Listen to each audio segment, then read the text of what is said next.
नीलम दे रही है फ्रांसिस को भाव। झुमकी के पीछे भागा मंगलो, देखा आव ना ताव। दुल्हन पक्ष की महिलाएं पखार रही हैं दूल्हे के पांव। उपन्यास के इस मजेदार भाग में सुनिए दोस्तों की चाल पर सखियों का दाव। हाय गाइस, आप सुन रहे हैं can I hold your hand, एक खूबसूरत एहसास का 56वां भाग मेरे यानी कोमल अग्रवाल के साथ। कहानी के पिछले भाग में आपने सुना कि सूरज और पाखी के रिश्ते में वरमाला के बाद आश्चर्यजनक रूप से परिवर्तन आया है और अब दोनों प्रेमी प्रेमिका से ऊंचे उठ पति पत्नी की श्रेणी में आकर एक दूसरे पर अधिकार जता रहे हैं। उनके साथ साथ इस भाग में और भी अनेक जोड़ियां बनने का इशारा दे रही हैं, जैसे रोजी और प्रभात, फ्रांसिस, लिली, नीलम, मंजीत वगैरह वगैरह। प्रभात ने रोजी और बाकी सभी को अपने गिटार बजाने के कौशल से इम्प्रेस कर दिया है और अब फेरों की रस्म शुरू होने वाली है। हरीश और सूरज खास दोस्त बन गए हैं और हरीश ने अपनी शादी पर सूरज को अभी से इनवाइट कर लिया है। अब आगे। सिंदूरी कांचीवरम साड़ी में सर पर आंचल लिए पाखी ने अपनी सखियों के साथ मंडप में प्रवेश किया और सूरज गाढ़े रंग के कुर्ते चूड़ीदार में सजा संवरा अपने मित्रों के साथ आया। अपनी पाँव की मोजड़ी उतार उसने मंडप के अंदर प्रवेश किया। झुमकी और नीलम इसी ताक में बैठी थी। नीलम मोजड़ी की तरफ झपटी पर मंजीत ने उसका रास्ता रोक लिया। अरे अरे, ये क्या कर रही हैं आप? आपकी जगह तो कहीं और है। उसने अपने दिल की तरफ इशारा किया। नीलम उसे घूरती हुई बोली, अगर आप सूरज जीजू के दोस्त न होते ना तो ऐसा मजा चखाती कि। इन दोनों की तकरार के बीच फ्रांसिस और प्रभात सूरज की मोजड़ी डेंजर जोन से बाहर निकाल गायब कर चुके थे।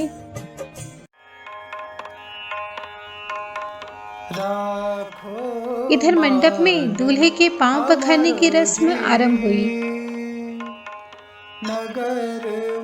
एक चांदी के थाल में जल भरकर सूरज को उसमें पांव रखने के लिए कहा गया।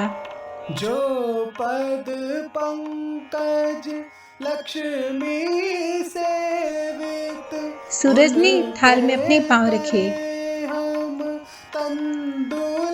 महिलाएं हरी धूप से पांव पर छींटे देने लगी। पाँव पखार के जन्म सुधारे। सूरज को सभी रस्में बेहद मोह रही थी। उसका चेहरा खिल उठा। इस रस्म के बाद अब सूरज और पाखी विवाह वेदी के सामने एक दूसरे के नजदीक बैठे। हरिया पंडित ने घोषणा की, अब होगी मधु सेवन की रस्म। अम्मा जी ने अपने सामने रखी चांदी की कटोरी उठाई और सूरज को पंचामृत का सेवन करवाया, जिसमें शहद, घृत, दही, तुलसी पत्र और शक्कर मिलाई गई थी। राधा काकी ने भी अपनी बहू पाखी को चांदी के चम्मच से मधु सेवन करवाया। हरिया पंडित बोले, आप सबको यह जानकारी होनी चाहिए कि यह मधु सेवन विवाह के समय क्यों करवाया जाता है। शुभ होता है पंडित जी, इसलिए ना? मीनाक्षी ने पूछा। वो तो ठीक है, मगर इसके पीछे एक विशेष कारण है। सब ध्यान से सुनने लगे। इससे वर वधू आगामी जीवन की शुरुआत करते हैं और यह सीख लेते हैं कि जिस तरह यह पंच वस्तुएं मिलकर एकाकार हो गई हैं, उसी तरह उन्हें स्वयं को भूल एक दूसरे में एकाकार हो जाना है। वैशाली पाखी के एक ओर बैठी फेरों के समय की रस्मों को ध्यान से देख रही थी और समझ रही थी। उसके पीछे कुर्सी लगाकर प्रीत जम गई थी और बाकी सभी लड़कियां आसपास और सामने की तरफ शोरगुल कर रही थी। यही हाल सूरज के साथ आए मेहमानों का भी था। शंकर काका राधा काकी के साथ पंडित जी के एक और बैठे विवाह की रस्मों में हिस्सा ले रहे थे और बाकी सभी दोस्त प्रीतम, मंजीत और वीरेंद्र सूरज के आसपास थे। हरीश और अखिल भी इधर उधर घूम रहे थे। वीरेंद्र अपने हाथ में एक बॉक्स लिए इतरा रहा था। वैशाली से रहा न गया। हमें भी तो दिखाइए, ऐसी भी क्या बात है। हरीश को शायद पहले से ही डिब्बे का रहस्य पता था, तो वह बीच में ही टपक पड़ा। आपके लिए भी ला देंगे वैश, जब आपकी शादी होगी। प्रीत ने उपाय खोजा। जरूर डब्बा खाली होगा, इन लोगों के दिमाग की तरह, तभी तो। सब लड़कियां वीरेंद्र और बाकी सब की खिल्ली उड़ाने लगी। लड़कों को भी जोश आ गया। हमारे दिमाग में अगर कुछ नहीं है तो लड़कियों का दिमाग तो और नीचे होता है, घुटनों में। प्रीतम आते हुए बोला। नीलम ने नहले पर दहला मारा। सबका नहीं, केवल आपकी प्रीतों का जीजू। वो कैसे? प्रीतम नासमझी से बोला। आपसे शादी जो कर ली। नीलम ने हंसते हुए कहा।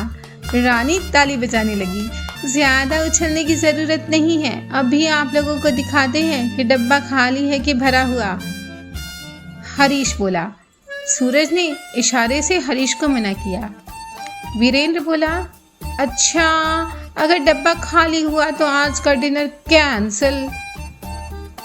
लता जो सामने की तरफ बैठी थी वहीं से बोली, बहनों इसी से समझ जाओ डब्बा खाली नहीं है। उसका इशारा वीरेंद्र की हर घंटे में कुछ न कुछ खाने वाली आदत की ओर था। विवाह अग्नि जल चुकी थी और अब मंत्रोच्चारण की ध्वनि के साथ आहुति दी जा रही थी।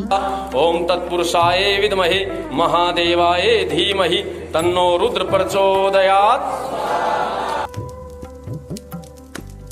हरिया पंडित ने दुल्हन के भाई को बुलवाने का आदेश दिया। अतिथियों को भोजन करवाता प्रशांत आ गया। पाखी के किनारे वाली जगह पर बैठ उसने रस्मों में हिस्सा लिया। हथेली सामने कर अंजलि बनाओ बिटिया, हरिया पंडित ने कहा और प्रशांत की तरफ घृत का कटोरा बढ़ाया। अम्मा ने प्रशांत को लाई देते हुए पाखी की अंजलि में लाई भरने को कहा। प्रशांत ने ठीक वैसा ही किया और पंडित जी की आज्ञानुसार उस पर घृत डाला। अब आहुति दो बिटिया, मन में यह संकल्प कर कि समस्त देवी देवता तुम्हारी आहुति स्वीकार करेंगे। सूरज की अंजलि में भी लाई भरने की बारी आई। यह रस्म बहन करती है, पंडित जी ने बताया। लता सूरज के पास आई और उसने बहन की रस्म निभाई। अग्नि देवता को आहुति समर्पित करवा पंडित जी ने अन्य तत्वों की भी आहुति करवाई। विभिन्न तरह के मंत्रों के साथ देवी देवताओं का आह्वान किया। सचमुच ही कई वेदों के ज्ञाता थे वो। श्लोकों का अर्थ बताते हुए वह निष्ठा से विवाह की रस्में करवा रही थी। गठबंधन की रस्में शुरू हुई। प्रशांत ने पंडित जी की आज्ञानुसार दोनों का गठबंधन किया। अब हुआ यह बंधन 7 जन्मों का। राम झूठ न बुलवाए, जो हरिया पंडित का करवाया गठबंधन टूट जाए। पंडित जी ने स्वयं की प्रशंसा करते हुए कहा तो हरीश ने चुटकी ली। तब तो पंडित जी बड़ी मुश्किल हो जाएगी। पंडित जी क्या जानते थे कि हरीश को हर बात में मजाक करने की आदत है, तो उन्होंने गंभीर होकर पूछा, कैसी मुश्किल? अगले जन्म में हमने तो दूसरी लाने का प्लान किया हुआ है पंडित जी, बोर करती हैं ये सब। हरीश ने वैशाली की तरफ इशारा किया। वैशाली चिढ़ गई और पंडित जी से बोली, हरिया काका इन्हें बता दीजिए इस जन्म में भी इन्हें झेलने वाली कोई झांसी की रानी ही होगी, मेरे जैसी। लो जी लो, तलवार निकाल ली साली जी ने। वीरेंद्र फालूदा खाता हुआ बोला। तभी रानी ने पलटवार किया। देख लो वैशाली दीदी, अभी से हरीश भैया के ये लक्षण हैं। उसने अहमदाबाद के रिश्ते से हरीश को भैया कहा, पर वीरेंद्र को तो कुछ अता पता था नहीं। सचमुच ही लड़कियों की अकल घुटने में होती है। हरीश भैया और वैशाली दीदी, उसने मजाक उड़ाया तो रानी ने बदला लेने की ठानी। सब सोच रही थी कि वीरेंद्र के पास जो डिब्बा है उसी में जरूर सूरज की मोजड़ी छिपाई गई है, मगर उन लोगों के दिमाग में तो कुछ और योजना थी। मंगलू और फ्रांसिस पीछे की तरफ बैठे एक झोले की रखवाली कर रहे थे। मंगलू ने अपनी हरकतों से झुमकी और नीलम का ध्यान आकर्षित किया। नीलम को पूरा शक हो गया था कि मोजड़ी उसी झोले में ही है। उसने योजना के अनुसार काम करना शुरू किया। योजना के अनुसार वह मंगलू और फ्रांसिस के पास आई। राम भली करे मंगलू भैया, आपने भोजन पानी किया कि नहीं? मंगलू एकाएक होती इस आवभगत से प्रसन्न होता हुआ बोला, भोजन तो हमने कर लिया, पर कछु समझ नहीं आया कि आप हमारे भोजन की चिंता काहे कर रही हैं। राम भली करे। उसने अपना ऐतिहासिक जुमला दोहराया। Actually you are our special guest. Neelam ने जानबूझकर अंग्रेजी बोली। ई का कहे बहिनी? मंगलू ने पूछा। इससे पहले कि नीलम कुछ बोलती, फ्रांसिस ने अपना अंग्रेजी ज्ञान दर्शाते हुए कहा, ओ मैन, इतना भी नहीं समझता, ये हमारी तारीफ कर रही है। नीलम ने मुस्कुराते हुए कहा, हाँ हाँ मंगलू भैया, अभी अभी हम झुमकी से कह रहे थे कि अगर तुम मंगलू भैया से ब्याह रचा लो तो तुम्हारे सारे अमंगल ग्रहों का नाश हो जाएगा। मंगलू यह सुन सुदबुद्धि खो बैठा। झुमकी जी कहाँ है? राम भली करे, वो तो आप ही की प्रतीक्षा में भूखी प्यासी बैठी हैं बाहर की तरफ। नीलम ने निशाना लगाया। तीर ठीक निशाने पर जा लगा और मंगलू झोले को भूल भाल बाहर की तरफ भागा। फ्रांसिस उसे जाते देख खुश हो गया। उसे नीलम से अकेले में बात करने का मौका जो मिल गया था। उसे नीलम ने अपनी बातों में फंसाया। क्या लिली जी आपकी गर्लफ्रेंड है? उसने फ्रांसिस से पूछा। अरे अरे नहीं, she is just a friend. आप रहने भी दीजिए, आप लोग इतने प्यार से एक दूसरे को देखते हैं, नीलम ने कहा। फ्रांसिस नीलम को सफाई देने लगा।